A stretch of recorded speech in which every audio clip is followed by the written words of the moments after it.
Television remains an incredibly durable and important medium for most of the world's largest advertisers.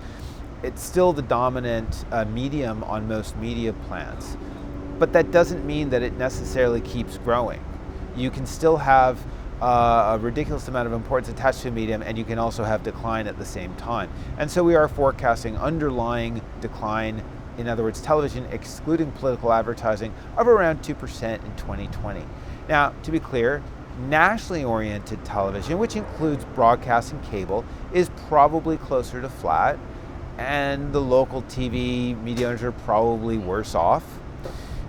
When you include political advertising, the whole thing looks a lot stronger, because we're talking about several $billion of incremental revenue that just shows up every 2 years basically at this point, and that number keeps growing.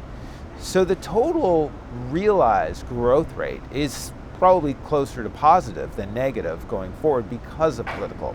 But when we think about the underlying growth rates for the non-political advertisers, it's going to be slightly negative going forward, and that includes connected TV, that includes over-the-top, that includes other forms of premium content-related advertising.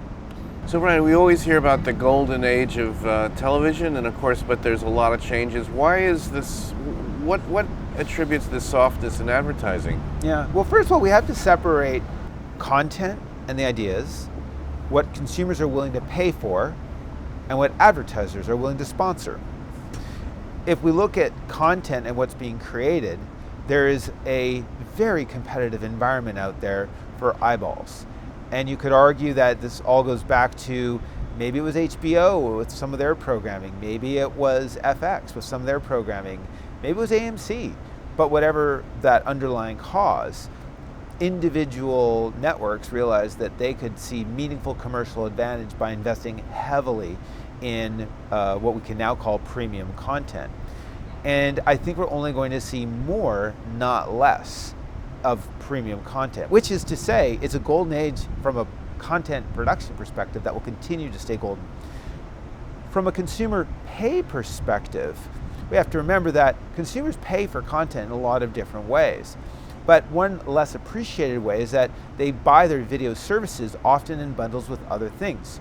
You buy video content from a cable operator in conjunction with your data service. Video might be a loss leader. You might not pay full freight for your video, but you're paying more than full freight for your data. Or it could be in the case of Amazon with Amazon Prime. You're getting a video product ostensibly for free, but you're paying for a bunch of shipping for other products that you're also going to buy. These are separate trends that I just mentioned. Independently of that, marketers are making decisions about where to allocate resources. And one of the main issues impacting television advertising is that the underlying base of advertisers using the medium are not necessarily that healthy. Or, it's an alternate way to look at it is, they represent a diminishing share of the overall economy. So if app developers, for example, went from nothing in the overall economy to some percentage point of the economy, and they have completely different advertising vehicles that they prefer, that necessarily produces a headwind to any growth that would exist on television. And so when you think about the creative destruction of the overall economy, that sort of thing is going to cause more of an erosion of growth than anything else in television. You do have some minor shifts of spending out of TV from a like-for-like brand, maybe going into digital, but not necessarily. There's other ways to spend money on marketing goals. Most large advertisers have spent not necessarily as much as they can spend on digital, but the mix towards digital is already pretty high. Where you see changes is when take a brand that is used to selling products through conventional retail channels, they launch a new brand next year that has a direct-to-consumer skew. Will their media mix be the same as the brand that the new one replaced?